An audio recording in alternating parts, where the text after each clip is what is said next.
First show since Christmas, huh? I hope everybody had a great Christmas. We got New Year's coming up, and look who we have here. We got Santa Rubio, and we got Third and Schlong here, who I think you stayed home for Christmas, didn't you? Yeah. My fiance's father's side celebrates it on Christmas Eve, and her mother's does Christmas, so we had the double dose of Christmas this year. Both of you guys have fiancés.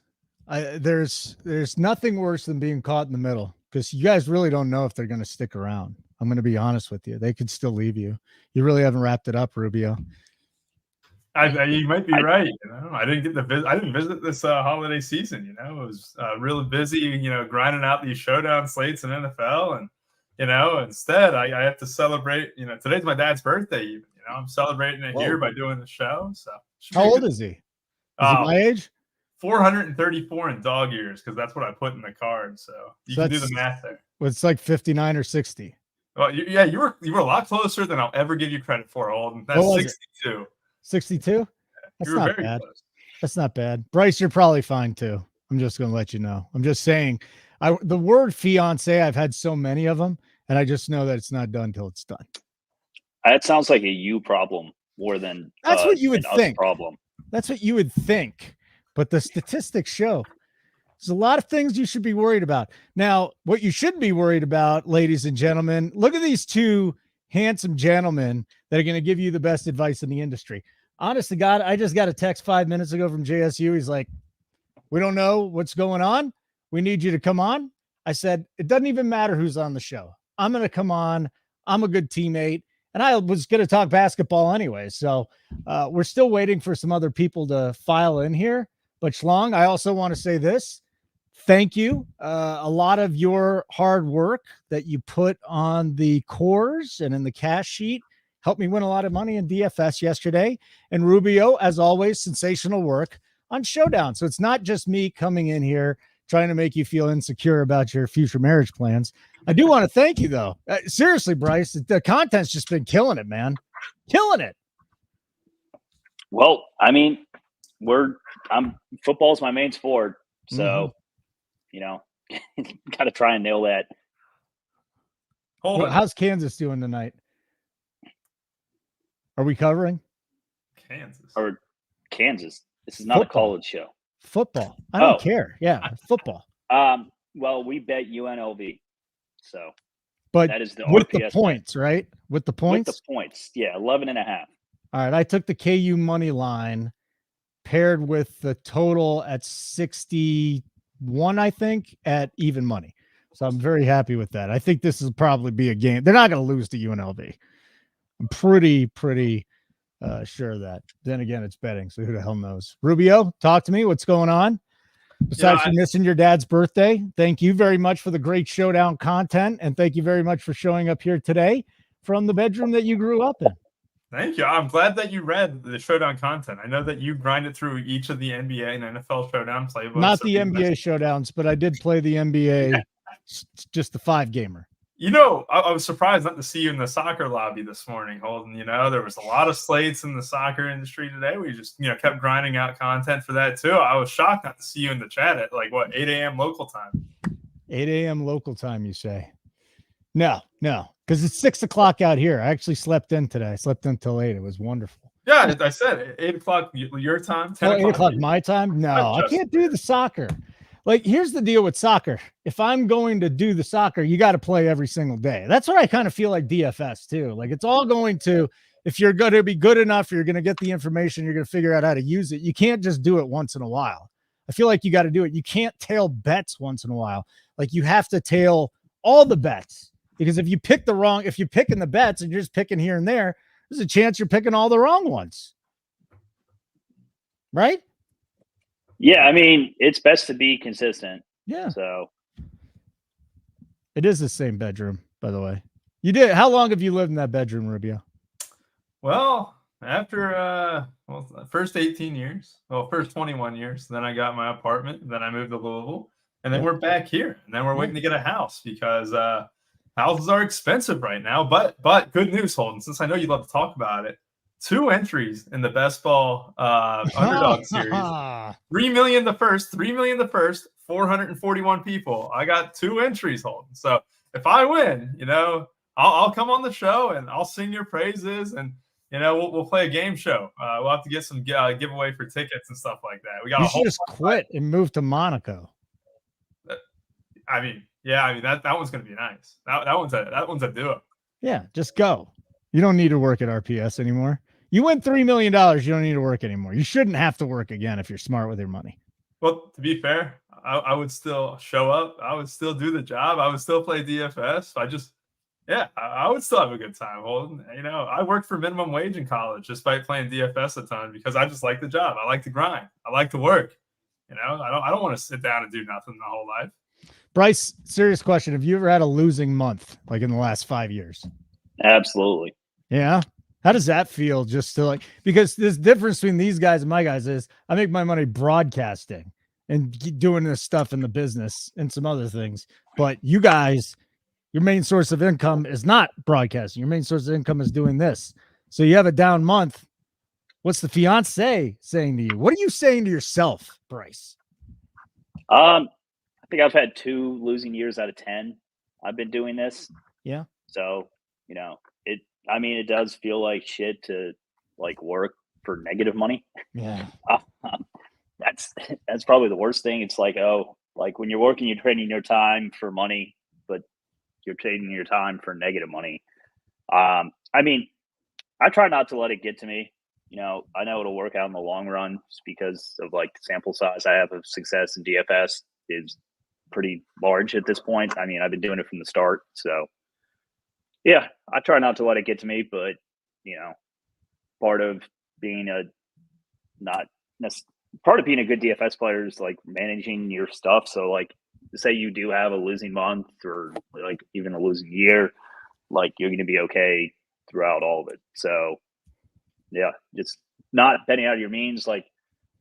In a perfect world, yeah, I'd be maxing this milli tonight for 70,000 or whatever it is to max, but that's a little out of my risk management constraints. So you're not big T. I'm not maxing it. You're not big T. Well, Tony, I don't think Tony's ever maxed one of these 2,500. Yeah. JVC does it. He does it sometimes. I'm not sure what he's doing. He's probably just skipping it, to be honest, because he's traveling today. He's driving up from Atlanta to Michigan or Chicago, wherever the fuck he's staying. So that's why he's not on the show. But there is some nice prize pools coming up tonight. I was not expecting to talk about this, but again, they just told me to come on, and I had to wait till at least a couple of hundred people were here to actually get into the information. What are you drinking, Rubio?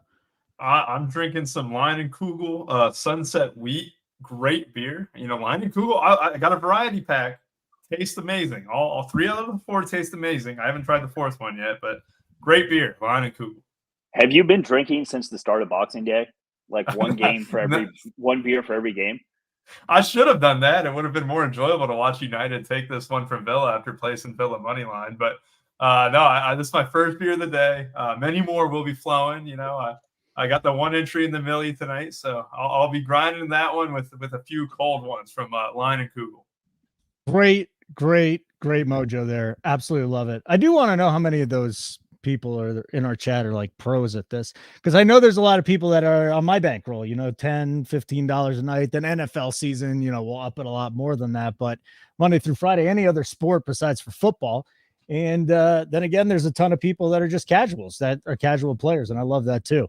Actually, that's kind of the lifeblood of the industry. You need the big time players, but you also need the rest of us to play, or there's not going to be anything. So it's just going to be a bunch of pros versus pros. And that's not the way I think this thing goes in the future. JSU didn't kill you, Rubio, apparently. This is what Rubio posted on December 22nd. I believe that's 4 days ago on a show with me, him, and JSU. It was National Short Persons Day. I said the next time I work with Rubio, you might not be alive, but you're alive. You made it. Congrats.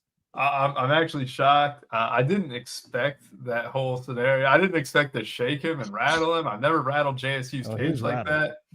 We've gone at it a few times. We've jabbed. I got him with the uppercut. That's all I'll say. I got him with the uppercut. He went down. He couldn't respond. And I'll say it.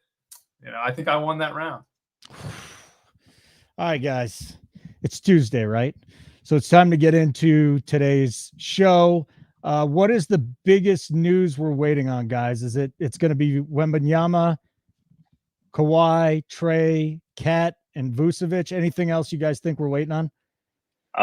Brandon Miller, Jalen Suggs. Okay. Kind of the other two. Jalen Suggs' first game, Brandon Miller's last game.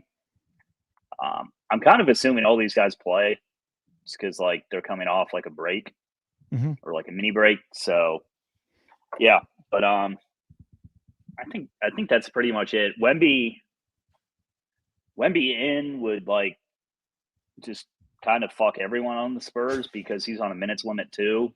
So like it would just kind of make them all shittier plays. But I'm expecting him to play today. What about Jalen Johnson coming back, guys? Expecting a little spark here for the Hawks? I think it's much needed size that they need. I mean, they've had a carousel of injuries. I mean, you got guys like DeAndre Hunter missing. You also have the news with DeJounte Murray potentially being on the trade block. Like, that Hawks team going into Chicago tonight, I really like that Chicago started to take that game just in general. But I know that just that Hawks team just needs someone, a wing presence, because Bey and Hunter, I mean, they're fine. But I think Jalen took a little bit of a step this year in the right direction. When he got hurt, you kind of noticed a little dip in quality. So obviously it messes with their rotation. You know, we're just not talking in a DFS sense or whatever, but it's going to hurt all these guys because he was commanding a little bit of usage. He does hit the glass quite a bit. And honestly, like the Chicago Bulls side, I mean, that Vucevic news is going to be one of the most important ones tonight because we all know Drummond, what he can do with extended minutes, and a matchup like the Hawks too has been positive for centers. Like that game's going to be fun. I hope we get the Drummond play at 4,700 tonight. Says that you are it. All right, we just did eeny, meeny, miny, mo, and Bryce is going first, Rubio. So deal with it. This was a very neutral way of going about it. We got a 9-game slate. We're going to start with Orlando and the pitiful Washington Wizards. So what do we got here? Is our SG is not SGA. Give me a freaking break here. Is Poole in play tonight? Anthony in play. Who are we playing from this game, and what do we expect out of it, Bryce?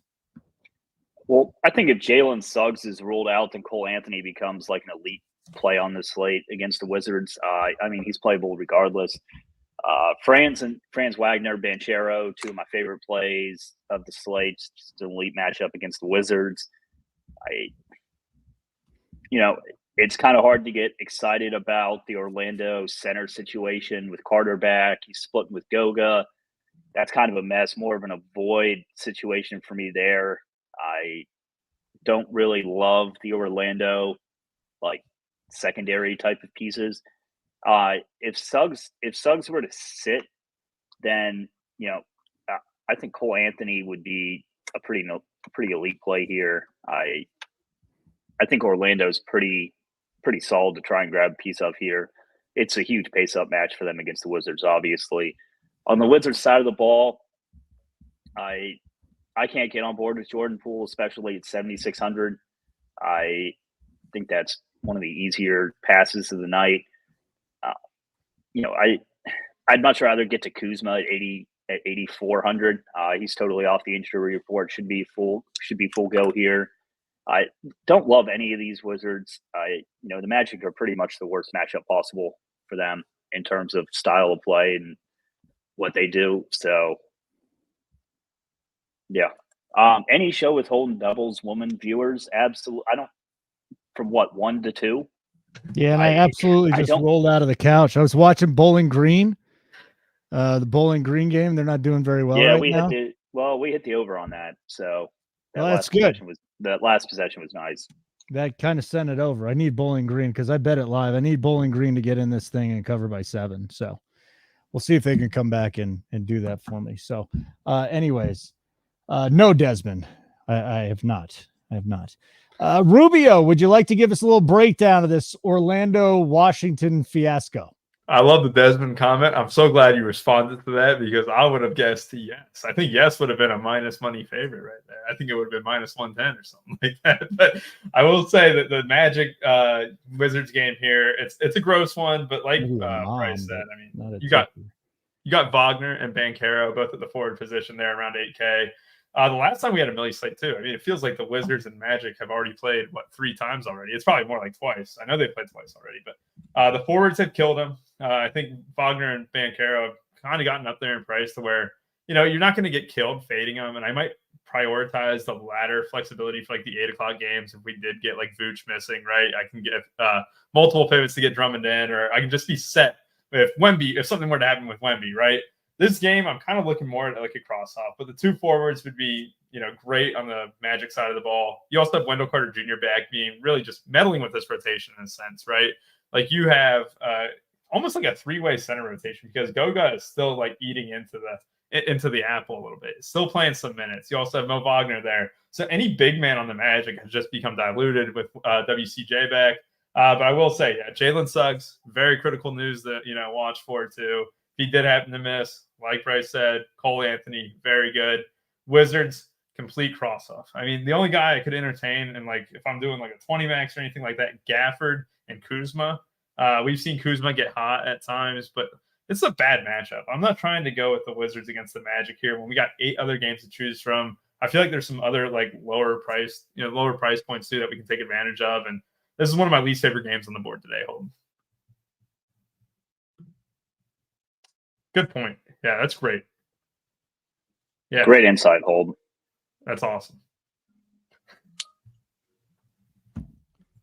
I won't say it. Like I said, I was told to do this show right as we were doing it. So cut me some freaking slack. Like button to be wonderful. I think Giblets 44 is done. So your SOL, if you're looking for a code, just sign up now. That's all we need to say. And you know what, Terrence Niehaus, we're doing the old guys pod tonight. Just unless you want me to bring it, shut your pie hole. The Pistons have lost 25 straight. This is not good, right? It didn't get to 26 yet. 26 is tonight, I believe. Brooklyn at Detroit, Bryce. And I've seen some bad teams in the history of my life. When I was a little kid, the Orioles lost like 8,000 in a row to start the season. We've had the Detroit Lions go defeated for a full season. This is historically bad too. This is going to go down as one of the biggest Travis Shamrockeries that we've ever seen. It's a gong show on stilts, my friend. But we're going to go at this from a DFS side. Can you start with the Pistons? Do we want any motivated Pistons tonight? Pistons, I mean, I think Cade Cunningham's always in play. Brooklyn's not an incredible matchup. Total's really low here. With Bog back, I mean, they are somewhat of a better team, but, they're still not a great team. Looks like Thompson's in. Looks like all these guards are going to be in. Ivy's priced up. I don't really want anything to do with like a Sasser type of guy. So, this is kind of like the Wizards situation for me. It's kind of like Kuzma or bust. It's like Cunningham or bust. And then on the Brooklyn side of the game, there's not tons to get excited here. I think Bridges is a pretty solid play. I think Dinwiddie's okay. I think Cam Thomas is okay. I think Claxton's okay. Day'Ron Sharpe's been playing a ton recently. He's great fantasy point per minute guy, but he's like 5K. He'd be like fringe, make my pool on 150 lineups type of guy. Low total, not a super fun game. Or Detroit's had some injuries which have given them value, and now these guys are back. So, like, as a team, like, the secondary pieces are pretty priced up. Mr. Rubio Dimes, you're on mute, so get yourself off and mute. I just wanted to help you out so you did not make the same mistakes that your elder makes. Correct. Anyways, either side of this enticing to you?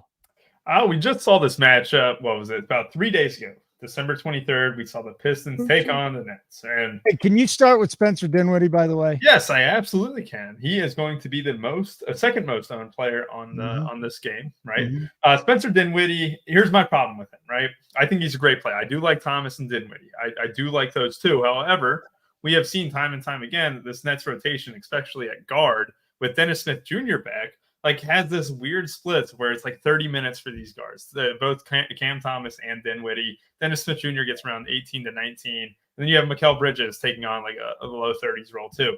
The minutes are a little bit frustrating on the net side of the ball because this is a good matchup. I mean, anytime you go against the Pistons, you're going to have a positive spot. It's just the minutes. Can you trust them? And I don't know if I can trust them for Dinwiddie and Cam Thomas. I do think that they're good shouts for tournaments. Mikal Bridges absolutely went off last game. I think he had 50 the last time these two played, so 7,400. I can entertain him. And like Bryce made a good point too. I mean, outside of Cade Cunningham, maybe Bojan if you want to fit that into, they're the only two viable guys in the Pistons because you're going to have Jalen Duren back, but Jalen Duren's probably going to be on a minutes limit. Last time he came back from an injury, minutes limit.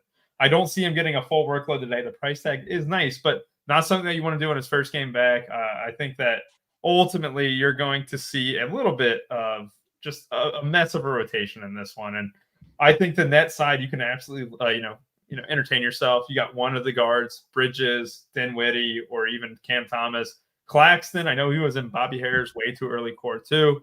It's a good matchup for bigs. I just, Bryce alluded to it too. Day'Ron Sharpe has been kind of stealing a lot of minutes too. So it makes me uneasy on Claxton and Sharpe, but I do think that if you want to go a Brooklyn net in a large field tournament, they're absolutely fine. I just don't think I see myself doing it in a single entry format or anything like that because it's just the rotation. That's why. I just did eeny, meeny, miny, mo again. So you get to go first, Rubio. You won this time on the let's go first to a game show, to which Bryce really seems unfazed at all. Very stoic right now, just looking up some numbers. Maybe he's watching the Bowling Green game. I'm not sure. It'd be nice to get a touchdown from Bowling Green here, and it's not going to happen on that play. Anyways, Rubio, game 3, Utah and the Spurs. What do we got? A 242 total that I believe has come down a little bit, has it? Yeah, 241. Yeah. So we got a monster total in this game. Wembanyama did go through shoot around though, so I'm not convinced he's going to sit tonight. I kind of actually lean toward him playing. Let's get the breakdown here. And my first question, I suppose, would be Lauri Markkanen ? Yeah, Lauri is maybe one of the only viable Jazz pieces because I look at John Collins, I get grossed out. I look at Jordan Clarkson, I think, maybe it's a little high. I think Clarkson might make the cut for me. Clarkson and Markkanen, those are the two guys that I can actually trust to get minutes and to actually put the ball in the hoop. Anyone else on this Jazz team, count me out. I mean, Keontae George is also back too, but like he's way too priced up. The minutes aren't going to be there, right? So literally, it just leaves me two pieces on the Jazz that I would like. And I do like attacking the Spurs. I do like doing it with, guys who can score, and Lauri and Clarkson can kind of fit that bill. However, they're not going to top the chart for me, Holden, at all. I do think that they're viable. I just think that the more interest is going to be on the Spurs side of the ball here. I mean, Jeremy Sochan has done pretty well for DFS. I mean, especially over the last couple of weeks where he got reinserted into the starting lineup. I mean, anytime he's getting low 30 minutes, I should say, is pretty good. And 6K, this is a great matchup. I mean, the Utah Jazz and Spurs, I mean, you said the total's coming down, but it's still, 243 or something. Right? It's still really high. I do like that, Vassell even. I think Wemby at 9K, no matter what, is going to be in play, especially when bigs have killed the Jazz all year. And I know Walker Kessler has missed some time to where it's a little bit inflated, but Wemby has been a walking 50 piece. And if he's not stepping on the foot of a ball boy, I mean, he's going to, get his. It's just, trusting Pop at this point because it looked like Wemby was fine enough to play. I think I stand by that he was fine enough to play last game, but they wanted to be overly cautious with him, and that ended up being the move. I'm treating him as if he's a full go tonight. The problem is, I mean, what you look at it, 22 minutes last game. So if you see any sense of a minutes limit, you got to be concerned. I mean, they limited his minutes last time. But if you do see 30 minutes, 32 minutes like he has been getting this season, absolutely Wemby. But for now, like Sochan and Vassell would be the two top guys. Wemby for tournaments. I don't think I'd consider Branham on this slate, and then Markkanen and Clarkson on the Jazz side of the ball for tournaments. Hey, Bryce, the Spurs can't guard shooters. So do we want to start on the other side here and see if there's any Utah plays? Because it didn't seem like our guy Rubio is on too many. Well, so the issue with Utah is, once again, they were decimated by injuries, and now everyone's back, so all their secondary pieces are priced up. So it's pretty much Lauri or Clarkson for me, and then after that, everyone plays 20 minutes. I'm not going to be playing any of those guys. I mean, they just grade out horribly. On the Spurs side of the ball, we'll play it as Wemby in, just because I think he does play today. You know, I mean, if he plays, he's going to be like what 2% owned, or something like that. I don't think really that low. Him. Yeah, just wow. Like because people think he's like industry projections have him for like 25 minutes, which is probably fair. But like if he ends up playing 30 minutes, like he can get there. Because I mean he's such a good player. After that, I mean if he doesn't play, I would just jam in Zach Collins. I think it's simply too good of a spot not to. But we're assuming he plays here.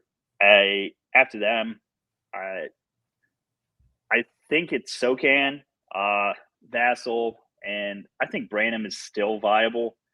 But those would kind of be the 3 Spurs I would look to.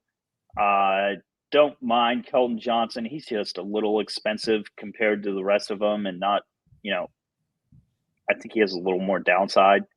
But all the Spurs here are more viable to me than Utah. So Fallick baited us into having to put this on the screen. Rubio, would you like to read this? What K Fallick said? By the way, his core was really good yesterday. Did he win a lot of money again? He probably did. I mean, K Fallick got snippy with me today in the soccer chat. Really? He cored someone who wasn't going to start and never was going to start. And I told him like he's not going to start. And he said, "Well, I'll just switch to this guy then." I'm like, "Well, why would you core him? I know he's not starting." And how did it work out for him? How did it work out for Fallick? It did work out because he got the pivot to the guy who scored a goal. I mean, Rubio's background might be worse than Mangone's. Remind me of COVID days when we watched high schoolers in their parents' house with their unmade bed in the background. Timeout. Fallick, why were you watching high schoolers in their bedroom? He provides context clues in the very next message. Which was what?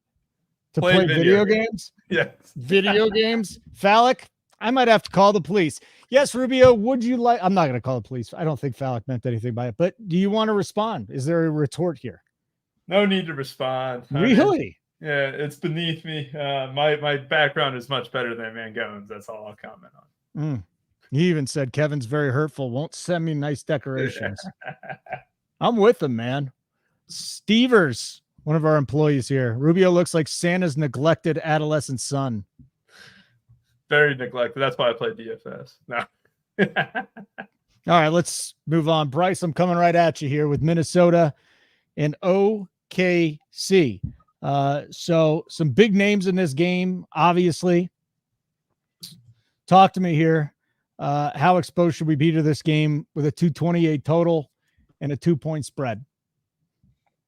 It's probably the worst game of the slate for DFS in terms of pricing, pace, plays. I'll always have some SGA just because, he always goes under the radar.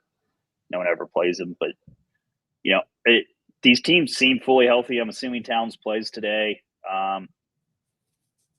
If he doesn't, then it would be guys like Nasri, Kyle Anderson, Jaden McDaniels would get a little bit of a bump here, but it's a pretty shitty game overall. I could see playing like Chet Holmgren. I could see playing SGA. I'll likely be over on SGA. And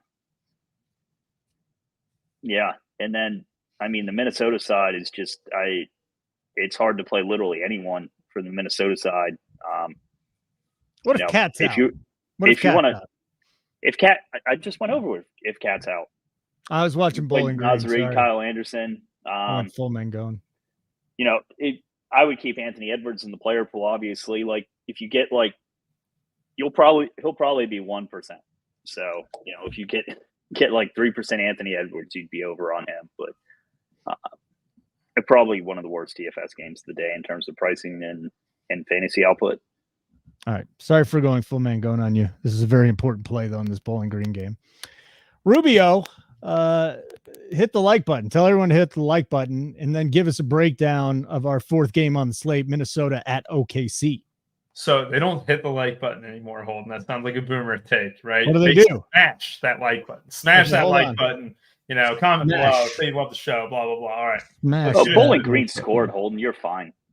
Look at that. Bowling Green scored. I don't know, just like instant replay for 5 minutes, dude. It's freaking me out.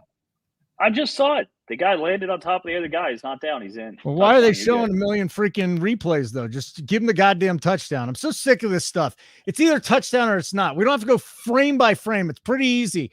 We're overusing instant replay. It's enough already. The guy scored a touchdown.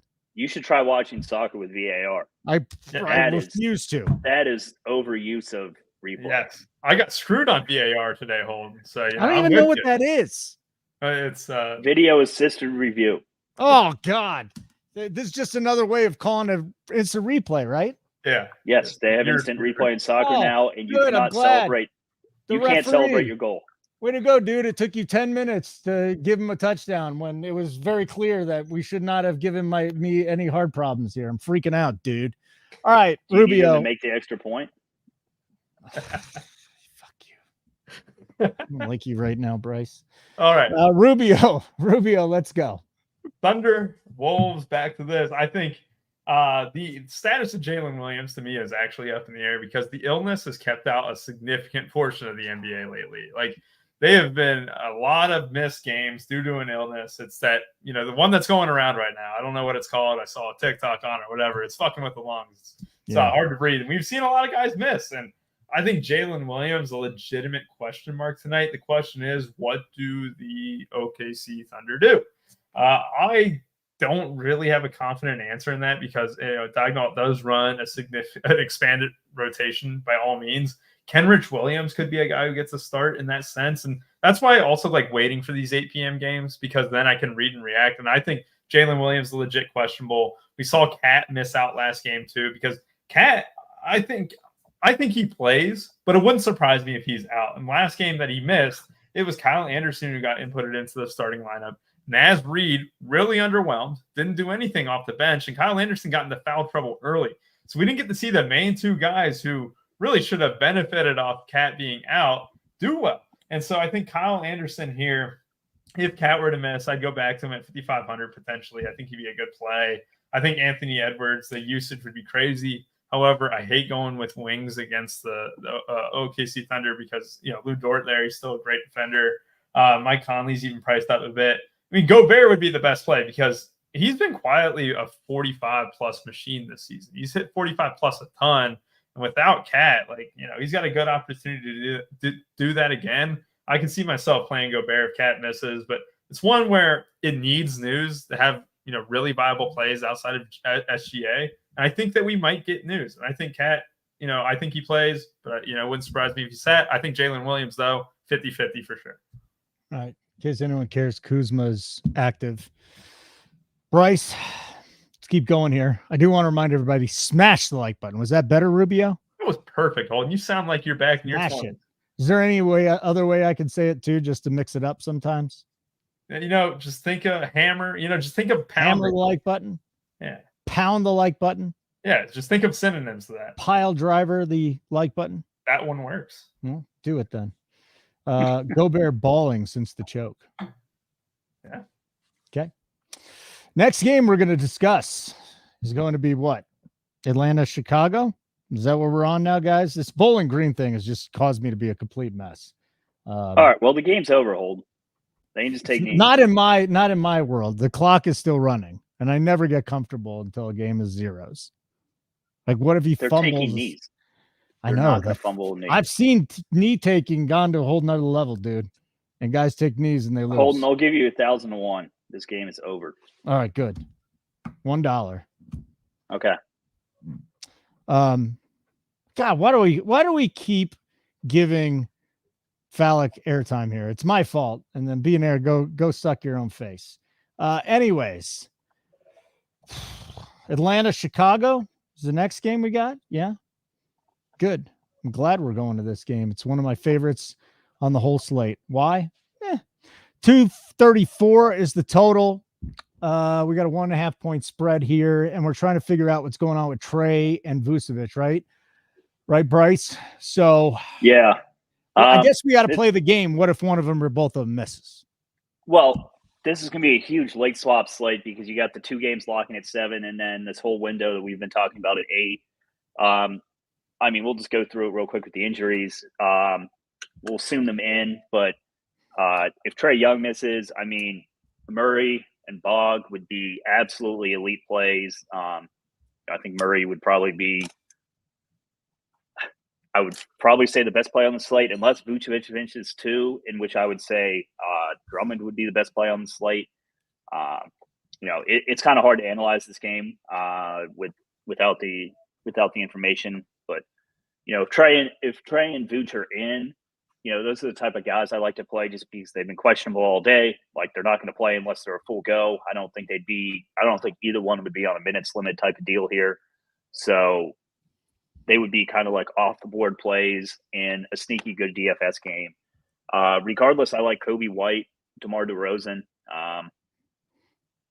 Don't really have interest in the Bulls outside of them. Them and Vooch pretty much form a three-headed point of attack in how they distribute their fantasy points. Atlanta, I would love to get some value on this slate because right now it looks like we're jamming like Andrew Nembhard would be like the number one value. And, that's pretty fragile for someone who's going to be like insanely highly owned. So, it's hard to do without the Trae Young news, but I still think that, these guys are playable even if Trae Young is in.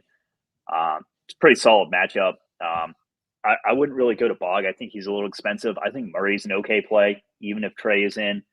And then, you get some of these Hawks secondary pieces. It looks like Johnson's going to be back in today. And he hasn't played in over a month. I don't really think he'd get the minutes his first game back to like make an impact to like where you want to play him because he's priced up.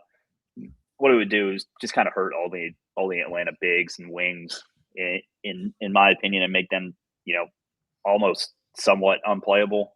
So it's kind of Atlanta guards and then it's a pretty good pace up match for Chicago. So DDR, White, and Vooch. If Vooch is out, you'll likely see me with 150 Drummond teams. Rubio total's been bet up about 1.5 for this Atlanta-Chicago game, so people think there's going to be some scoring. How do we apply that to DFS tonight? Yeah, I mean, to me, it just means that the Bulls, could have some really good tournament plays, and you're going to have guys like Kobe White. I mean, Trae Young is a revolving door defensively. Kobe White has been an absolute man on a mission since Levine went down. So under 8K, still just fine clicking his name. Like DeMar DeRozan, Vucevic, if he's in. Like Vucevic is a guy where if he's in, like he'll go a little bit under owned in this spot. Bigs have killed the Atlanta Hawks the entire season. And people are wanting to play Drummond, right? They're not coming in wanting to play Vucevic. And you're going to have this little bit of ownership difference where, Vucevic, it might be like, 8 to 10% too low. He's projecting for 13% right now, but I can see that even being a little bit lower. I think Vucevic could be one of the best plays in this game. For what it's worth, Trae Young participated in a shoot around. I'm expecting he goes. Vucevic, he was lifting weights during shoot around. His is an adductor strain. I honestly, I didn't take biology in college or anything like that, so I don't know where the adductor is. But I think that he's in too. And that's the way I'm going to operate. I mean, I still want to wait for this news. I don't want to be caught red-handed, just with my dick in my hand and just waiting for news to happen that's not going to come. Mm-hmm. And I do want the pivots, to pivot to Drummond, but I do think that both those guys are in. It's the 3 Bulls. It's Trae Young. Bogdanovic has been hitting just an absurd amount of teams for me at times too this season. It's because value sucks. Like Bryce said, 5K Nembhard's really chalked tonight, and there's a chance that he gets less than 22 minutes. Like, it's a real chance. And I want to be on guys with upside. That's why Bogdan's hitting, because he's only 1,500 more. That's why guys like Patrick Williams are hitting, because he's forward eligible. He's below 6K. He's going to get plenty of minutes. So I like this game. I can see myself having 1 to 2, even 3 pieces from it. But I do want the news to fully shake out before I just really kind of go rampant on it. But like I said, Vooch might be one of my favorite plays on the day so far. I'm going to come right back to you in a second. Great question, Robert Bowman. It's a great question because you're going to want to sign up for RPS. Go get in the Discord right now, or you can watch the Up to Lock show. Tony, Big T, JSU, greatest tournament player in the history of DFS.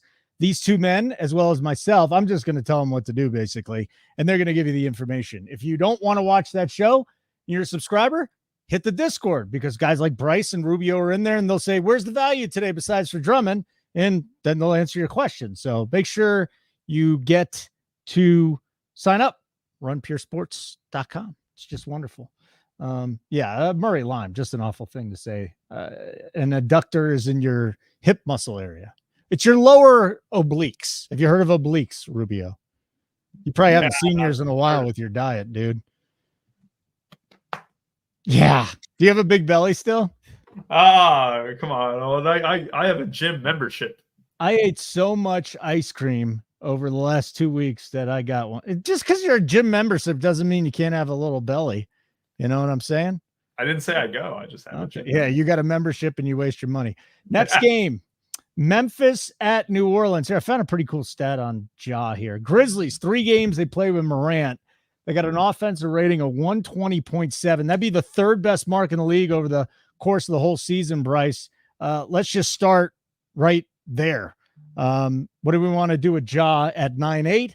And then maybe some of the other plays in this game, as we're getting a little bit of news starting to come in and trickle in now. Nothing earth-shattering, though. So go for it, dude. We got Memphis and the Pelicans in New Orleans. This is another situation where, you have super hurt teams on both sides coming back to full strength. So once again, the value is a little shot here. I don't mind Desmond Bane. I don't mind John Morant. I don't mind Jaren Jackson. And then on the Pelican side of the ball, probably rank it Ingram, Zion, then Joe Val. I think looks like Trey Murphy is going to carry some ownership here. I don't love that chalk personally off the bench. The issue with this slate is there's no value right now, and value likely opens up after the show. Like if any of these players, because there's tons of questionable players, so Suggs it's kind of hard playing. to see. By the way, Suggs is playing. Totally different. Yeah, I still like the Orlando guys. I think it hurts Anthony the most out of the 3 between him, Wagner, and Banchero that we discussed. But yeah, I still like the other 2 a good amount. I think it's pretty much studs. No real value here. Marcus Smart might come back this game too, which could muddy the Memphis backcourt a bit too. So once again, you get teams that were hurt. You get players coming back. Now they're overpriced, and the sites haven't adjusted their prices back down yet. So shitty total. One of my least favorite games of the day once again. Rubio, it seems like Bryce wasn't that thrilled about this game. What about you, Memphis at New Orleans? I mean, yeah, when you look at it just on paper, I mean, a lot of the guys that you would have interest in are 7K and up. I mean, it kind of goes into the question that someone asked earlier, where's all the value? And, I haven't simmed any teams yet, used a Saber Sim yet. And there was one slate, I think it was just a week ago even, it was the Jacob Gilyard slate where I was like adamant that I wasn't going to have any Jacob Gilyard. And then I ran all my teams and I found out I only had 1 guard below 5K. We're approaching that territory right now because we have 3 games left after this one. We have the Pacers, then we have the 2 10 p.m. games to talk about, where I need to find value if I want to fit any of these studs. And these guys are the mid-range. I mean, outside of Ja, you have 4 legitimate mid-range options. And Zion is a guy who, didn't click last time against the Grizzlies. He was sick. I'm going to say that maybe the illness played into a poor performance. But under 8K for Zion, historically been a good price, right? I can entertain myself on Zion. Jonas Valanciunas with Zion, he's the guy. If you're doing multiple lineups or anything like that, if you're thinking about playing, do not pair Valanciunas and Zion together. It only feels like one eats, right? I can see myself more interested in Zion because he's only 400 more. Definitely like him over Valanciunas.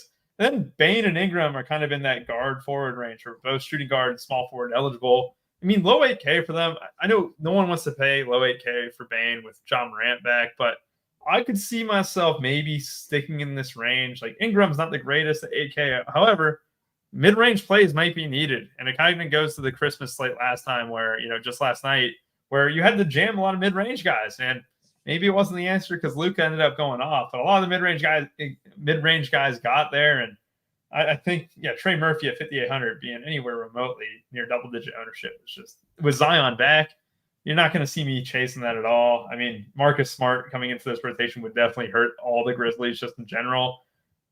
Even Jaren at 7,400. Jaren would be the last mid-range guy I'd talk about, Holden. But other than that, it's tough. I mean, it's not an easy slate, that's for sure. Great question, Mangone. I don't know what he's eating. He's definitely not with Mariah Mills anymore. She just will not stop getting on this dude.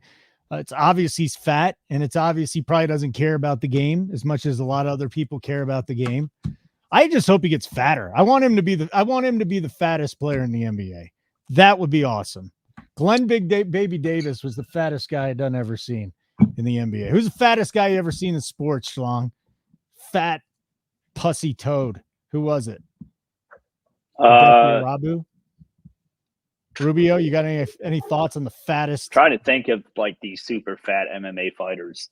Like Shaq got fat at the end of his career, but that's okay. That was, but they're all bad. They're all basketball players. Like they're never. Fat. They're so tall. It's kind of hard to be like super fat. Vogelback, fat. Yeah, yes, Daniel Vogelback's a good Oliver Miller, nice pull, Jason. Fat. Most people don't even know who he is because you guys are so young. Oliver Miller is one fat ass mofo. Yeah, I have no idea. This guy. Fat. Fat Eddie. Lacy. How do we forget Eddie Lacy? Eddie. My favorite fat guy. I love Fat Eddie. Fat Eddie. You know, when we launched RPS, I had a Eddie Lacy poster behind me before the fake brick wall. And I got it on sale for 99 cents. It was awesome. Like he had just been released from the Packers and things were not going well for him. He got fat, man. He got fat. Yeah, definitely Bartolo. A couple of games left. Hammer the like button, pound the like button, smash the like button. David Wells. And Barkley was a fat ass. Barkley didn't get Bartolo Colon. Yeah, Bartolo Cologne probably wins, right? Bad. And Fat Eddie Lacy that's another good one. I mean, and Oliver Miller. Oliver Miller was a Globetrotter, really? Have you guys ever been to the Harlem Globetrotters? It's completely different these days. I took my kids 2 years ago. I went when I was like super young. They would always come to play at George Mason Arena. Yeah, which is like actually a big arena. It's like 10,000 people. You went to George Mason? No, my house growing up was like a mile away from George Mason. You grew up close to where I live. You were in Fairfax? Fairfax, yeah. I grew up in Fairfax. Oh, shit. How about that? Small world. All right, let's keep. By the way, Michael Sweetney, was he fat? Yes, but a big fan of his wife's Indian. She's a very nice lady. And this is not because of anything. Michael Sweetney's wife is an absolute saint. Indiana at Houston. And we've got a Rockets defense that's surprisingly been pretty good, hasn't it, guys? Fifth in the league in adjusted defensive rating. I'm going to come to you first. Rubio, Halliburton sitting there at 10-4, staring me right in the face. Could he be the pay up of the night? I don't think so. Not Halliburton, because I don't like attacking the studs against the Rockets. However, we got Bruce Brown out. And what that did last game is it led to 33 minutes for Andrew Nembhard. And it led to 16 for Benny Mathurin. Benny Mathurin played like shit. Benny Mathurin did not earn his minutes. Nope. Andrew Nembhard was the direct beneficiary of it.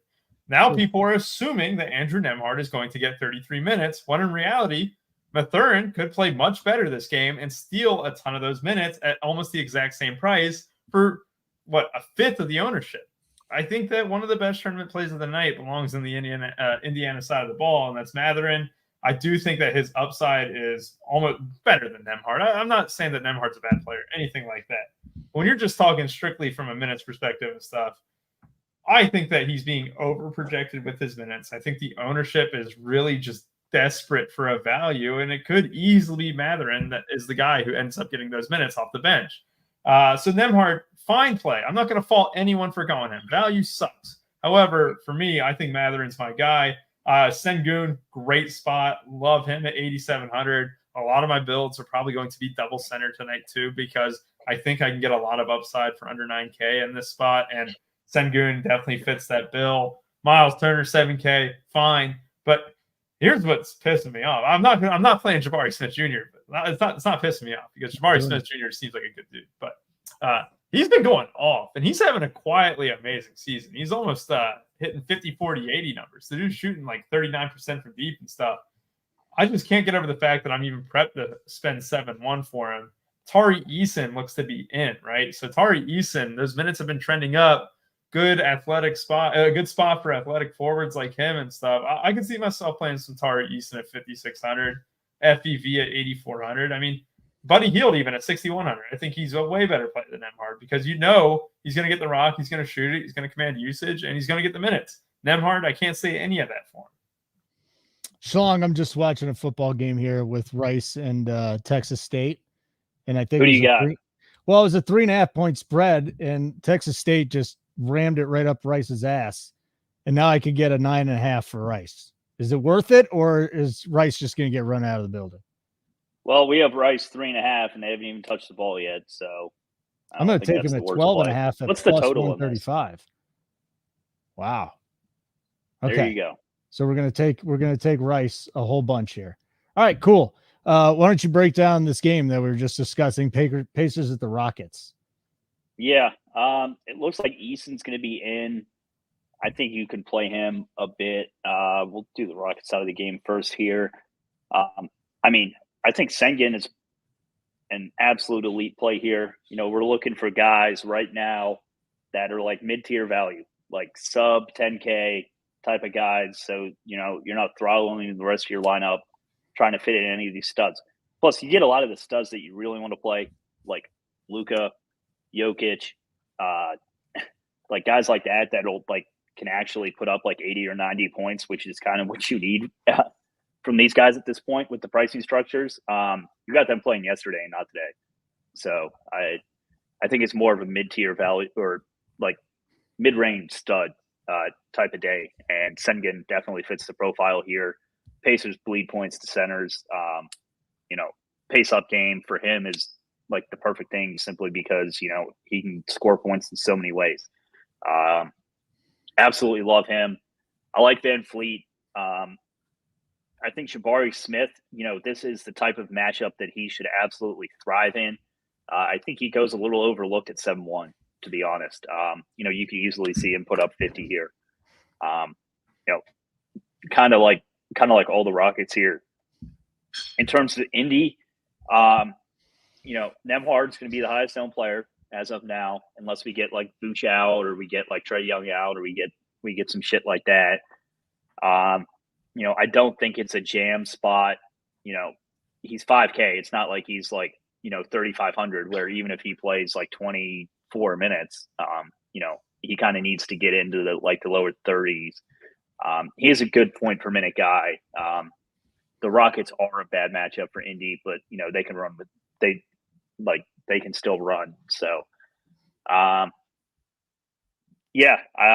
I think Buddy Hield's a good play. I think Mathurin's a good upside play. It won't take a lot to get over on Mathurin.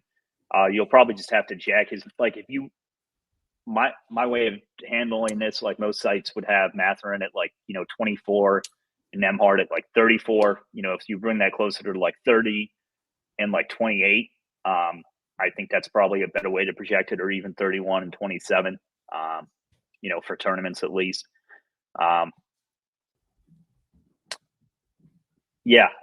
Halliburton, don't love him here at 10-4. I would much rather go heavy on the mid-range Houston plays like Sengun, Van Fleet, Smith. I think Miles Turner is definitely viable. We talked about Buddy Hield, Mathurin, Nembhard. You know, I don't love these Pacers secondary guys. I will say I don't think Jalen Smith is the worst idea here. You know, if you see Miles Turner get into foul trouble against Sengun, and that's very viable, Jalen Smith could play a ton here. He's someone I would definitely have in my pool and will be totally off the radar. But that's strictly tournaments, of course. Sacramento at Portland, 237.5 total in this game. Want to remind everybody, we got the Up to Lock show right after this at the top of the hour, where it's Big T, JSU, myself. We'll take all your questions, get you ready with the news, take you up to lock. And if you're not a subscriber, it's a great show. It's one that's really vitally important because we are talking about the news, reacting to the news, breaking down the cores that all our guys are giving you in there. We just got a little bit in it. Is there anything important that just came down the wire here? No, all it said was that I'm doing the show with JSU and Tony. So wonderful. Sacramento at Portland. Rubio, we're still waiting on some news. Monk, Len, Shadon, DeAndre Ayton. How are we attacking Sacramento at Portland? Yeah, I mean, this is where it becomes an obstacle course in a sense, right? I want Ayton to miss very badly. But if you want to predict that Ayton misses, you might be SOL if the time comes and he's in. So it becomes kind of that double-edged sword where if he does miss, you're going to see the benefits of it because all these games that we just talked about lock at 8 or earlier. You're going to have very few pivots or very few spots available to even make these moves. But you could have a guy like Jabari Walker, who's power forward center eligible at 4,200. You could have Toumani Camara is even just a viable pivot in general if you wanted to jam in Walker. You have Duop Reith below 4K. Do I know if Ayton's going to play? No, I wish I did. I don't even have a sense of it at all. I think that I would assume that he's in, but I do want to kind of maybe have a couple players late on in this game that could have a good combo. Because like I said, I got the one entry in the middle. That's my main priority tonight. There's a chance that I leave 2 spots in these late games where they make sense, whether one is with Ayton in and one's with Ayton out. That could be the way to kind of do it because I would love to attack this Sacramento Kings team. And you look at the other guys too. Shaedon Sharpe's status obviously matters a little bit here too. But Anthony Simons has been, a guy who's capable of getting 50 at 8.1K. We need these mid-tier guys. Jeremy Grant, not the worst at 7,300. Toumani Camara right now is projecting for over 20% ownership at 4,100. That shows you the state of the slate. He's not even projecting for 5X, but he's projecting for a ton of ownership. And I think that also kind of goes hand in hand with the fact that a lot of people might go Camara and then just switch to Jabari Walker. I don't think that's the worst idea in the world because you're covering yourself if Ayton misses, but you're also just getting an okay play as it is if Ayton's in. So Camara makes sense in that sense. But these other guys like below, Shaedon Sharpe and below, like Scoot Henderson, Malcolm Brogdon, Thibault, not much interest in them. On the King side of the ball, I wanted to play Sabonis coming into the slate. The problem is I don't know if I'm going to have the salary for him or Fox. Trailblazers bleed points to opposing players. That's just been the case. And, those are the 2 studs. Keegan Murray's kind of gotten a little bit up there in his tag. I mean, that Malik Monk status, I thought Kevin Huerter would be the guy who would benefit the most, but he sucked last game without Malik Monk. And I don't know if I can trust anyone outside of Fox and Sabonis to consistently get it done for me. But tournaments-wise, I would go back to Huerter in that sense. 5,200, take a risk on this slate, especially when a guy like Nembhard is going to be 50%. Take that unknown risk there. But obviously, it depends a lot on Monk's health too. All right, Bryce, let's make it quick. We got this up to lock show, and I got to get ready for that one. Sacramento, Portland, what do you got? Because a lot of news still to come from this one. Yeah, kind of tough game to talk about once again from the Portland side of the ball with Sharpe and Ayton both questionable. I think you have to assume them both in, but be able to adjust. You have 2 late games, so if you're going to have some exposure to this game, I would have some exposure to the next game as well, just to give yourself a little more flexibility. If Sharpe misses, I think that really helps Simons. Helps Brogdon, helps Grant. If Ayton misses, obviously it helps the bigs a bit. Reith and Walker. I think Jabari Walker is an okay play. I think Camara is, kind of a shitty play, but if these guys misses, he can get there. He's 4,100. It's a slate where you really do need some value, and there's none. So you can go to guys like that. I think Simons is playable regardless. Sacramento side of the ball, I would love to get Fox and Sabonis exposure. They're kind of where I'm leaning here. It looks like Malik Monk is going to play, so that kind of takes these other guys out of consideration for me. And Keegan Murray has kind of, gotten to a price point where it's kind of hard to play him at like 6.9 or 6.8. Give me like Jabari Smith from Houston all day over him at the 7K range. So, all right, great point in the chat. Oh, hold on, go for it, Bryce. I jumped in. That was it. Okay, yeah. The last two games on the slate are not on FanDuel, of course. Sacramento, Portland, Charlotte, and the Clippers. And I'm coming right back at you, Bryce. The two big pieces of news from this game we're waiting for: Brandon Miller on one side, and then Kawhi on the other side. We got a 228 total. Clippers playing a little better basketball as of late. Any hammers, late night hammers in this one? Yeah, I mean, Harden and PG are great plays if Kawhi's out. Like, they would be like two of the better studs, and you get a discount on them. So I definitely think it makes sense to leave some of your allocation available for these 10 p.m. games on DraftKings. I'm kind of surprised that they didn't cut these games, to be honest. They have been cutting them, but maybe they didn't because it's a Millie Maker night. Not really sure, but we roll with what we got. If Kawhi plays, I would probably rank it him, Paul George, and then Harden. I think Harden benefits the most without Kawhi, just with the ball handling stuff. On the Charlotte side of the ball,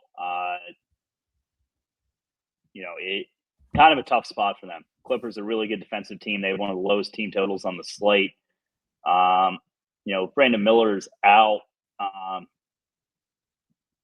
Bryce McGowan's would become fringe play for me. 4,200. He can shoot the ball a bit, but it's a pretty shitty spot for him. But we're looking for value once again, and you'll likely be forced into someone like him. I would leave yourself 2v2s in this late game. I wouldn't leave yourself 1v1s in the late game if you're trying to play some news. Rubio, what do you think of James Harden at 9,100? If Kawhi misses, I'll definitely be having a lot of interest in James Harden. Paul George too. I mean, that Kawhi news is definitely up in the air. And like Bryce said, 2v2s, 3v3s. I'm looking at that right now where I could even go a 4v4. Kind of the value that we just talked about for the entire hour before getting to this game, or before just getting into these 10 p.m. games is horrible. Monk is available tonight. I read on Twitter from one of the beat writers that Monk is available, both him and Alex Len, by the way. But the value is horrible. So if you were to fluke into, not fluke, but plan on Ayton being out and you get that, right? You're already ahead of the field. You get that Portland Trailblazers value. If you were to plan on Kawhi being out, well, there you go. You get these studs with for the Clips there. You could even throw in, I don't know what Coffee's price is. Let me check that. 3,900. Not the worst for Amir Coffee there. The Hornets side of the ball, you get Brandon Miller, played 10 minutes last game. You kind of got a small sense of their rotation where, like you said, Bryce McGowan's ended up playing a little bit more. Nick Smith Jr. Played really well. Nick Smith Jr. has a lot of talent at Arkansas and stuff like that. He's a good player. Problem is, you probably just can't trust this rotation at all. But if Brandon Miller misses, I could see myself entertaining some of these low 4K guards for Charlotte. Don't entertain the studs on the Charlotte side of the ball. Clipper side of the ball, if Kawhi misses, got a ton of interest. Leave yourself 2v2s, 3v3s late if you want to play it that way. I think that's the way to approach the slate. Bryce, let's wrap it up, dude. Charlotte and the Clippers. We just did that. I already did it. Beautiful. You're good. Well, I was just texting JSU telling him I'm probably going to be a little late for the show. So thank you for doing that. I appreciate it. Plays of the day time, isn't it? Yeah, I think it is. Let's do Rubio's play of the day first. What do you think? Oh, that's cool. You got JSU on that graphic 3 times. I love it. So I think that tonight's play of the day, 99% committed on the way there. Andrew Nembhard is going to come in at 50% ownership or more. I think that Benedict Mathurin, Mathurin is one of the better leverage plays on the slate. I think he comes in at 50 ownership, and I think that he balls out for us tonight. Mathurin, Boncaro, Sohan. I got one of the 3. Easy right? pronunciations, dude. Got one of the 3. All right, who are we playing here, Bryce? What's our play of the day? Şengün. Love it. Great play. I think Kawhi's out. Give me James Harden. Simple as that. Subscribers, get over. Up to Lock Show starting 6, probably a few more minutes than that. Maybe less than 10 minutes for the subscribers. Up to Lock Show, Big T, JSU, myself. Of course, we'll have our insiders, our analysts in the Discord as well, the NBA Discord. If you haven't checked out our product, please do. Not just the DFS side, the bet side, but crushing as well. Sign up for a weekly, a monthly plan, dip your toe in the water, and then I think you'll be a better player. At the very least, you can learn some more game theory as well. For Bryce and Rubio, my name is Holden. Keep running pure.